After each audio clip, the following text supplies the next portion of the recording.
Oke, baik, selamat pagi semuanya. Pada pertemuan kali ini, saya akan membagikan bagaimana cara kita mengolah data geostatistik variogram yang nantinya akan kita gunakan dalam pemodelan Ordinary Kriging. Adapun untuk melakukan variogram di dalam geostatistik ini, langkah pertamanya adalah kita harus pastikan kita sudah mempunyai data composite. Di sini saya sudah punya data composite. Ini bisa dilihat data composite ini saya buat per 1 meter ya, dari data drill hole-nya. Terutama dalam domaining OR yang saya kasih batasan, di mana batasan terbawahnya itu adalah 1,5. Kita bisa lihat terlebih dahulu bentukannya. Ya, ini akan saya tampilkan, akan saya hidden dulu semuanya.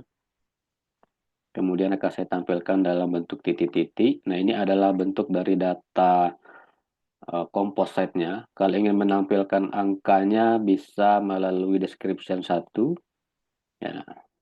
Nah, ini terlihat bahwa data composite saya sudah ada dan itu di grading per 1 meter ya. Jadi per 1 meter itu ada nilai kadarnya yang sudah di grading.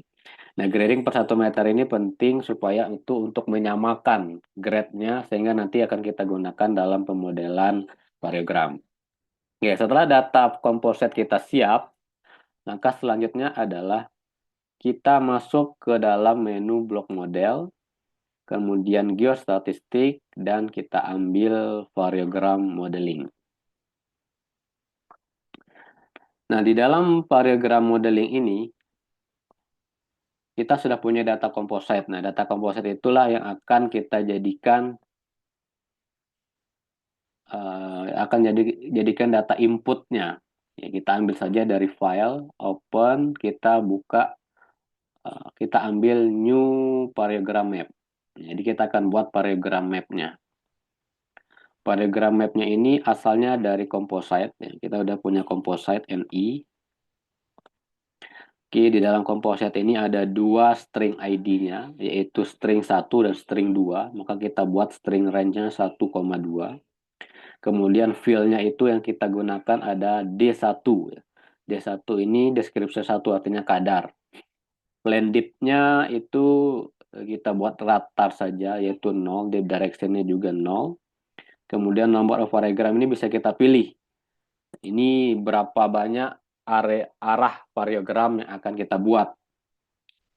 Di number of variogram ini kita bisa pilih misalkan kalau 16 maka increment angularnya itu setiap 22,5 derajat. Kalau per 20 artinya angular incrementnya per 18 derajat. Kalau 24 per 15 derajat. Kalau 32 per 11 derajat, 11,2 derajat gitu. Oke, kita ambil saja yang per 20, artinya nomor variogram-nya ada 20, ada dua eh, ada 20 arah, 20 arah dengan angular increment-nya 18. Ini terserah ya. Kemudian spread-nya, artinya spread ini adalah berapa derajat dia melebar dari angka toleransinya dari sudut 18 derajat itu, berapa derajat spread-nya atau sudut bukaannya. Kita bisa pilih 15, artinya dia buka 15 derajat ke kanan, 15 derajat ke kiri. Dengan spread limitnya kita kasih 25 ya. Jadi dia cuma ambil dari arah angular karena jarak titik bor kita itu adalah 50, maka kita ambil separuhnya ya. Spread limitnya 25 kiri, 25 ke kanan. Kalau terlalu jauh, terlalu lebar juga bukaannya, itu malah bisa anisotropinya tidak tertangkap gitu.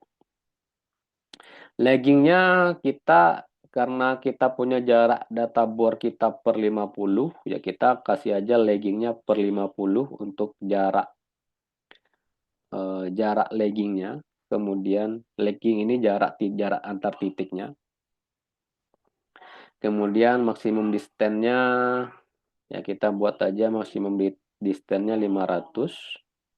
Oke, kita kasih nama eksperimental variogram. Oke, advance-nya yang perlu kita atur adalah minimum. Kita kasih minimumnya 10, maksimumnya 200. Increment-nya per 10.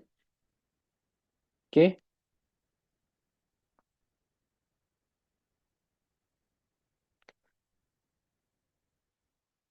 ya sudah, kita apply. Kita tunggu pemrosesan variogramnya.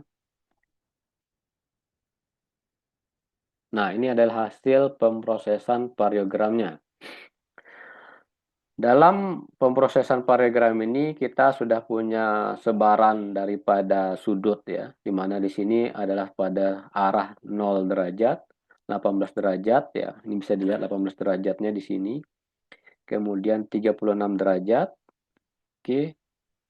Kemudian 54 derajat. Selanjutnya ada 72 derajat, ada 90 derajat, dan seterusnya ya. Nah, di sini kita ingin mencari, pertama adalah kita harus tentukan variogram majornya dulu. Variogram major ini adalah variogram dengan data range terjauh ya. Jadi kita bisa lihat dari variogram ini mana yang punya data range terjauh. Ini data range-nya ada di sekitar 50. Kemudian di sini data range-nya juga 50. Di sini data range-nya bisa sampai 100, hampir lebih daripada 100 ya. Kemudian 54 ini data range-nya, ini kalau kita mengasumsikan pada kisaran datanya tetap naik pada hari ini, maka dia bisa sampai 135, 72, kemudian 90, 108 juga kecil. Ini juga kelihatannya kecil ya. 100 pada kisaran 126, ini 75, dan ini ada pada kisaran ya, 110-an ya. Atau kita bisa juga menggunakan paragram map ini, di mana kita bisa melihat di dalam paragram map ini mana yang menunjukkan angka varian terkecil, yaitu ada varian terkecilnya ditunjukkan dengan angka biru. Jadi kita bisa pilih yang range terjauh dan varian terkecil, di mana kita lihat angkanya mendekati pada kisaran 36 dan 54. Di mana pada 36 itu kita punya range berkisar antara 110-an atau 150-an ya, karena dia naik kemudian turun pada angka 150-an ini, dan kemudian sudah mulai stabil pada kisaran ini. Kemudian pada 54 itu dia sudah turun sebenarnya pada kisaran 150-an juga, kemudian naik dan relatif stabil di atas. Nah, kita bisa pilih salah satu, atau kita bisa juga merubah range-nya. Kalau kita ingin melihat range 40, pada range 40, atau range 50, atau range 30.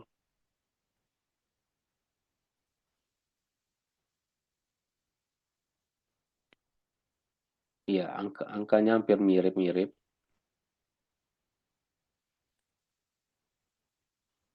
Pada range 50, kemudian pada range 60, kita pilih pada angka jarak titik bor saja, yaitu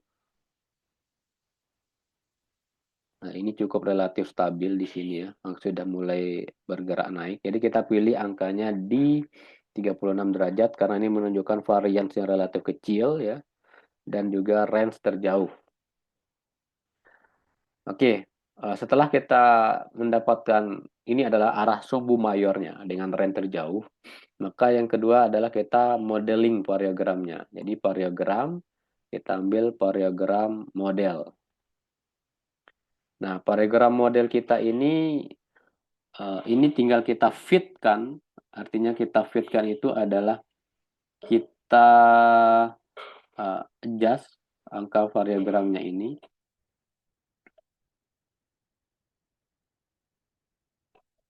agar bisa pas dengan angka variogram itu. Ini kita lihat, ini kurang lebih ya, mendekati angka variansnya yaitu 1 pada kisaran melewati 2 titik ya, pada kisaran angka 110 range-nya. Oke, dengan bentuk variogramnya itu berupa spherical ya. Kita juga bisa melihat intervalnya, kemudian kita bisa melihat juga datanya ya, distance-nya.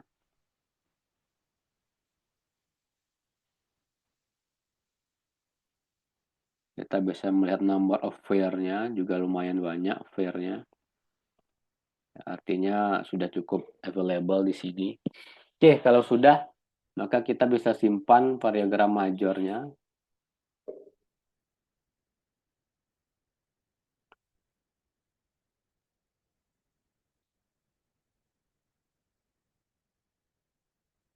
Save variogram modelnya. Kita kasih nama variogram major. Di variogram major kita pada arah 36 derajat, sehingga selanjutnya kita pilih primary variogram map direction, select direction of maximum continuity-nya. Nah, kita pilih maximum continuity-nya itu, kita pilih maximum continuity-nya, kita ulangi, variogramnya select maximum continuity-nya, kita pilih pada 36 derajat, sesuai dengan angka variogram ini. Kita apply. Oke, itu adalah maksimum continuity-nya, ini adalah variogram majornya. Selanjutnya kita lanjutkan ke secondary variogramnya atau variogram semi major. Kita lanjut ke secondary variogram map. Nah, dalam secondary variogram map ini, itu umumnya secondary variogram map ini ada pada arah 90 derajat dari titik awal. Jadi, dari titik 36 derajat itu, 90 derajatnya yang kita ambil. Itu 90 derajatnya itu ada pada 126. Kita kita juga melihat angka di sini, angka range-nya. Oke. Angka 126, oke. Nah, di sini kita lihat range-nya 75.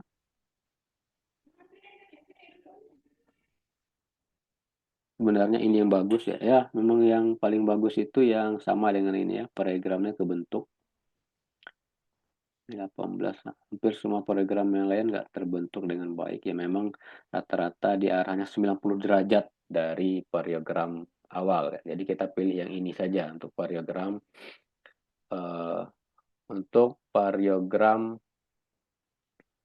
variogram majornya, semi majornya di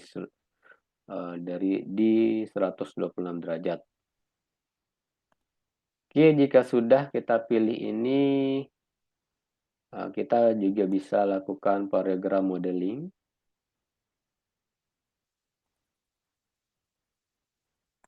Ini kisaran angkanya kita samain sama yang tadi ya. Ya, sekitar 75-an. Oke, selanjutnya kita bisa ekstrak variogram along axis. Nah, ini terlihat ini adalah program majornya yang tadi sudah kita pilih. Kemudian semi majornya, ya, nah, ini sama kayak semi majornya. Kemudian ada variogram minornya. Variogram minornya kelihatannya, ya ini adalah variogram minornya, berapa arah ke bawah. Ini akan kita modelkan. Kita akan ambil data range fill-nya itu seperti apa. Karena kita sudah simpan variogram majornya tadi, kita tinggal open variogram model. Kemudian kita ambil yang variogram major.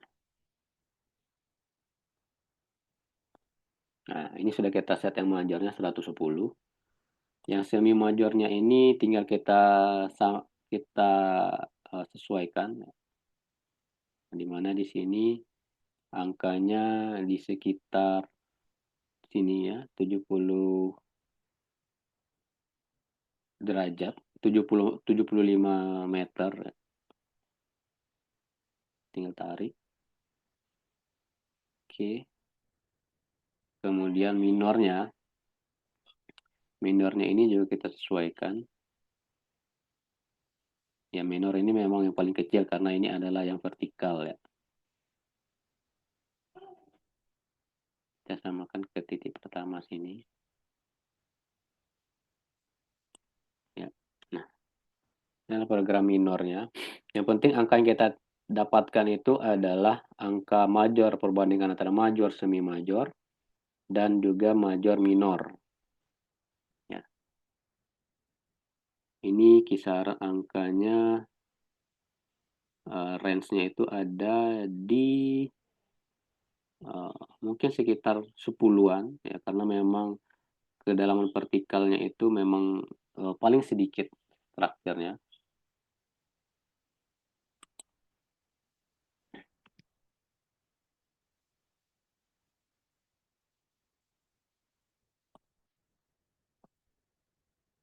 Oke, kalau kita sudah masuk ke dalam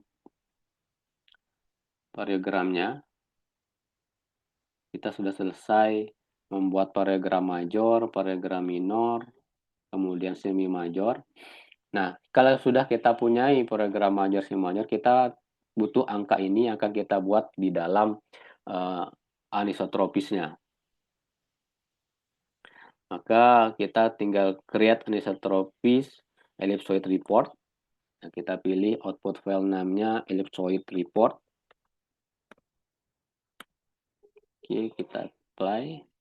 Nah, ini adalah ellipsoidnya, ini yang akan kita gunakan. Kemudian setelah kita punya data ini, kita bisa melihat hasil dari ellipsoidnya.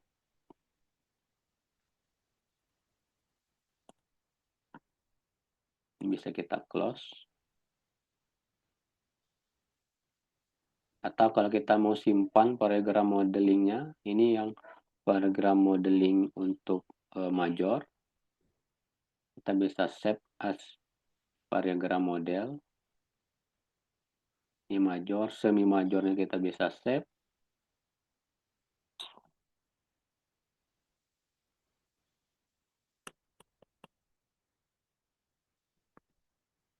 Semi major. Yang minornya juga bisa kita save.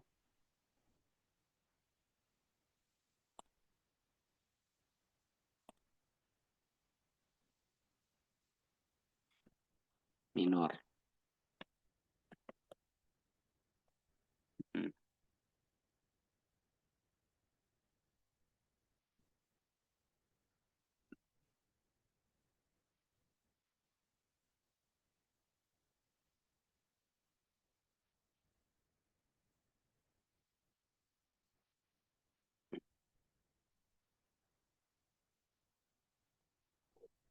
Ya, kita bisa lihat datanya. Ini adalah data report dari variogramnya.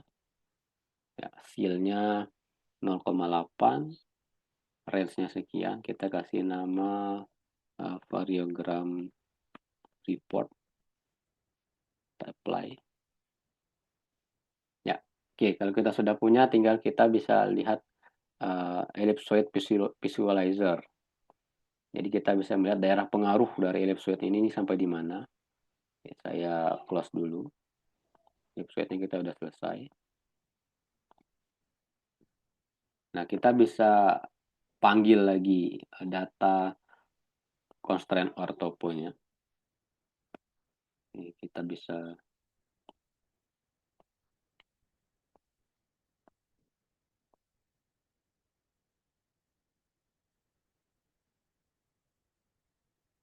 ini, kemudian kita constraint or-nya kita pilih.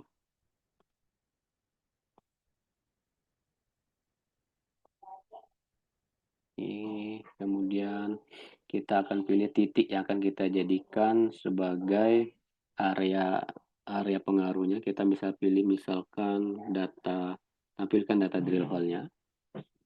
Ini adalah data drill hole. Nah, kita misalkan pilih titik ini ya.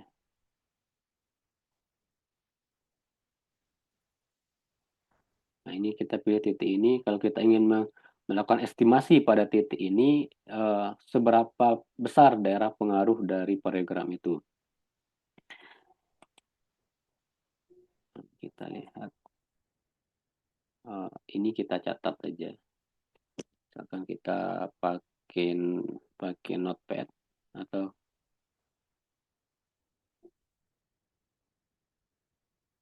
ini kita akan input datanya. Dan datanya kita butuhkan ini 97 22 625 745 TI-nya untuk X-nya 33 4 72 591 untuk Z-nya ada di 800. Oke. Sekarang mari kita masuk ke blok model estimation ellipsoid visualizer.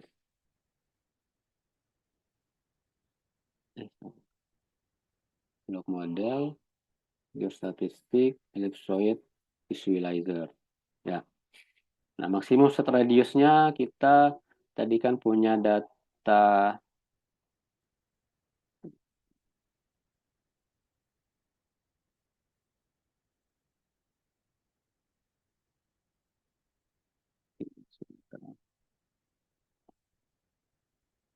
tadi kan kita punya data uh,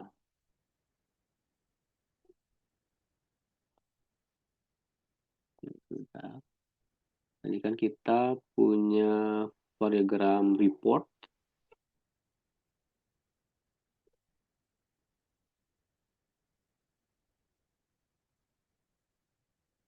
Di variogram map, sorry.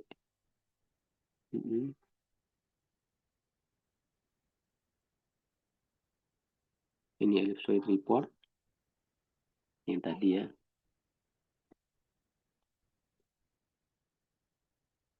Kemudian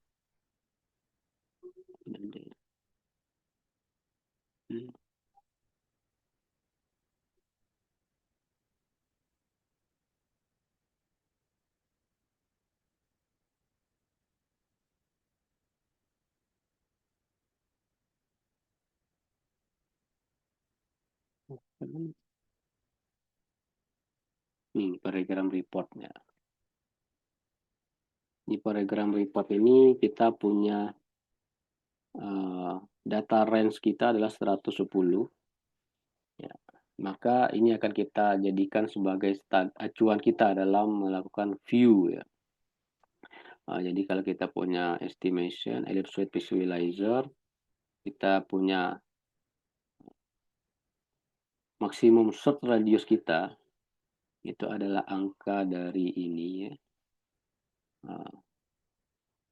Bearing plunge dip-nya major semi majornya itu 14. Kita input. Kemudian minornya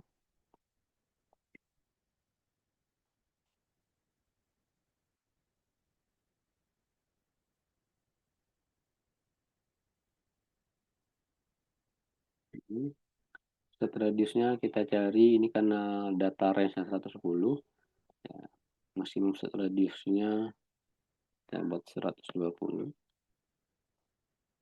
Kemudian kita punya bearing 36 derajat. Nah, maka ini adalah daerah pencarian kita. Nah, location string field-nya create string field misalkan ellipsoid visualnya edi misalkan 1. Nah, originalnya kita tadi sudah buat di sini ya. Kita tinggal kopikan saja.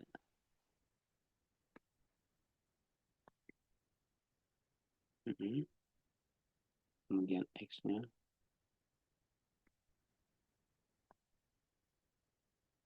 kemudian Z-nya 800.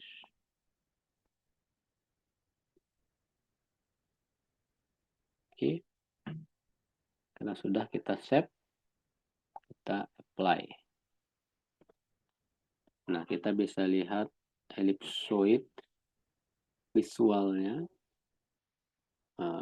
Ellipsoid visual, kita masukin ke sini.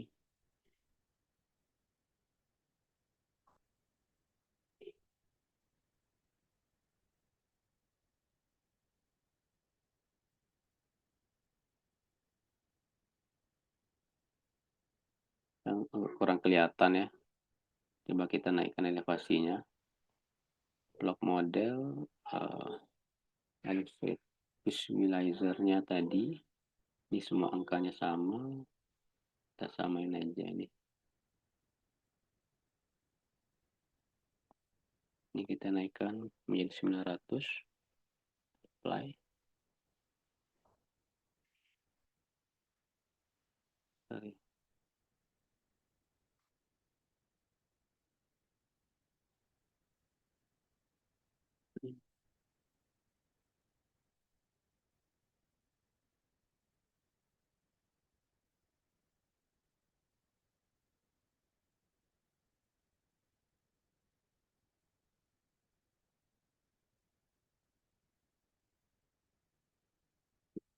Bikin data ellipsoid visualizer. Nah, ini adalah data daerah pengaruh tadi. Nah, data daerah pengaruh ini, maka ketika kita masukkan data bore-nya, drill hole. Nah, ini adalah untuk bisa melakukan estimasi pada daerah ini, untuk ellipse visualizer-nya itu adalah ini. Nah, untuk melakukan estimasi pada daerah ini, maka titik bor yang jadi pengamatannya adalah data daerah data bor yang ada di sini. Nah, maka saat kita melakukan estimasi pada data ini, data titik bor yang terpengaruh adalah data bor titik bor yang ini. Oke. Nah, oke, kalau kita sudah punya data ellipsoid visualizer seperti tadi, nah sehingga kita masuk ke dalam blok model dan kita lakukan estimasi ordinary kriging. Ini blok model, geostatistik, kemudian kita uh, model estimation, kita ambil ordinary kriging. Atribut yang ingin kita modelkan itu NI, kemudian anisotropic, distance to nearest sample, kita bisa namanya nearest sample.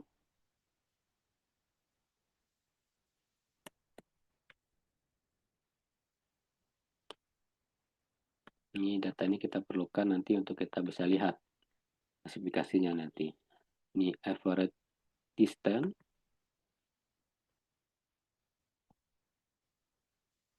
distance to sample.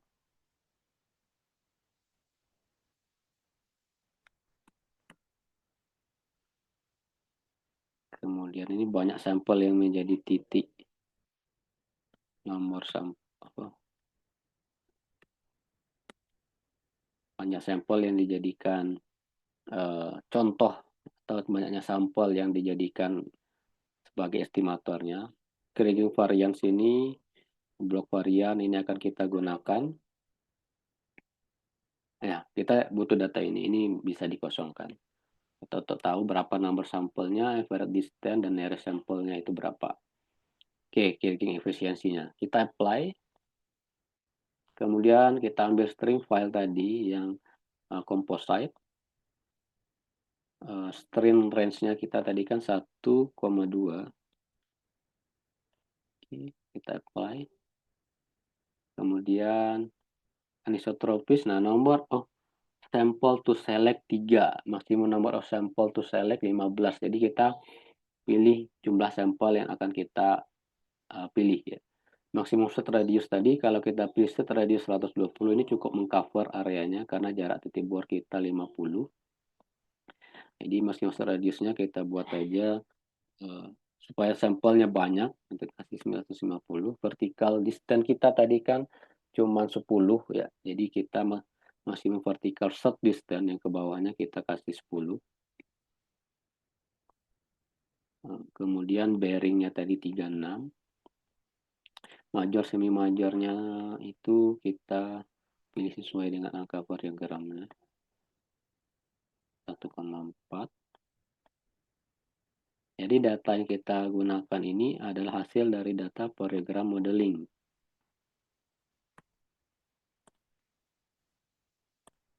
Oke, jika sudah kita apply.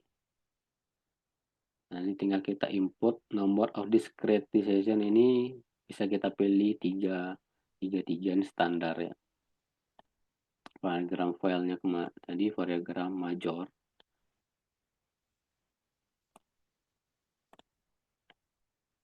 Ini kita punya variogram majornya, range bearing plangnya. Kita constraint interpolation. Kita pilih misalkan Kriging report.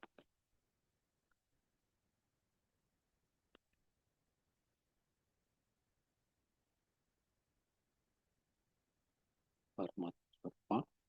Jadi kita apply. Constraint kita hanya melakukan estimasi pada ore body saja. Kita add, kemudian kita apply. Nah, kita tunggu performing ordinary krigingnya. Ini tergantung kepada banyak datanya, kemudian spek laptopnya bisa jadi lama, bisa jadi sebentar ya, tergantung performa laptopnya masing-masing. Ini lagi performing ordinary kriging ya, ditunggu saja.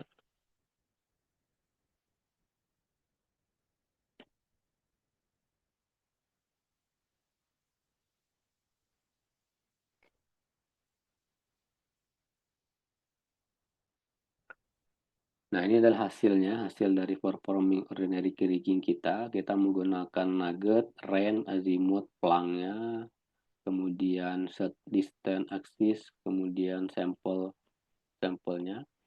Oke, jika sudah, kita bisa lihat hasilnya.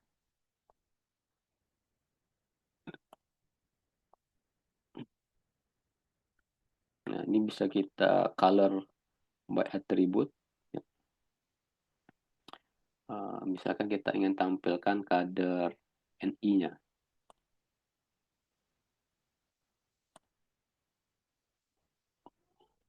Oke, yang paling kita bisa lihat itu adalah kriging efisiensinya. Kriging efisiensi ini kita lihat angkanya itu ada yang sampai 1,1, ada yang uh, minus 999, ada yang minus ya. Kriging efisiensi yang bagus itu kalau angkanya di atas 0,5. Jadi kita akan performing angka kriging efisiensi itu dari minus 999 kemudian 0,3, artinya di minus 9 sampai 0,3 itu dia masuk sumber daya tereka, kemudian 0,3 dan 0,5 itu sumber daya terunjuk, kemudian 0,5 sampai 99 itu masuk sumber daya terukur. Nah, biru, hijau, dan merah. Kita apply. Nah, ini bisa kita lihat nih. Ada yang biru, merah, dan ada yang tereka, terunjuk, dan terukur. Kita bisa lihat view attribute for one block.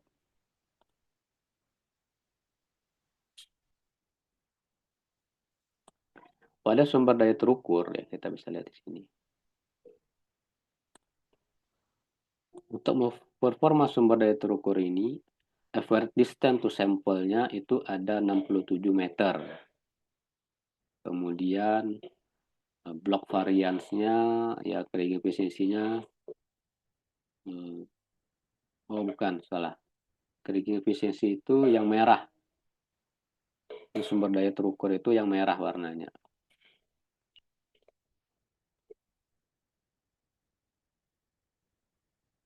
Ini kriging efisiensinya 0,8. Lihat average distance sampelnya 54.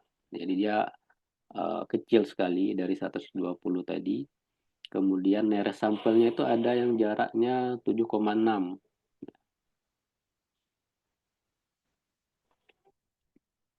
Kita bisa tampilkan data drill hole-nya.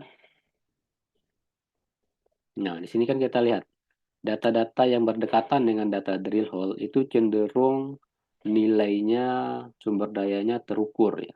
Karena jarak dengan sampelnya itu dekat. Sementara data area di sini ini menunjukkan biru, artinya sumber dayanya itu uh, tereka. Kenapa tereka ya? Karena dia performingnya itu coba kita lihat. Jarak antar sampelnya pasti jauh. Misalkan kita ambil di sini. Nah, jarak antar sampelnya itu 73.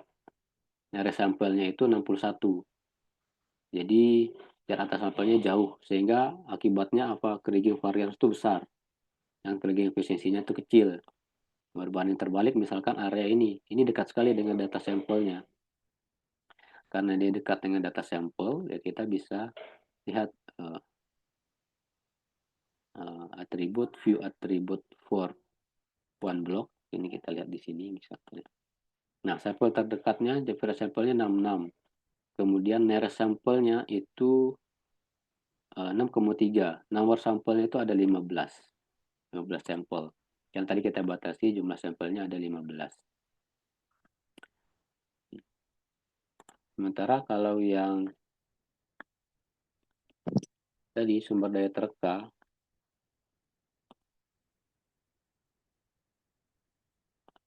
nah kita lihat berapa sampel yang menaksirnya.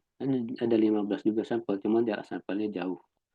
Nah, jadi dengan performa ini kita sudah bisa menghasilkan hasil dari estimasi ordinary kriging ya. Nah, tinggal kita reportkan berapa sumber dayanya dengan menggunakan blok model report. Oke, sekian saja yang dapat saya sampaikan pada pertemuan hari ini. Saya akhiri. Assalamualaikum warahmatullahi wabarakatuh.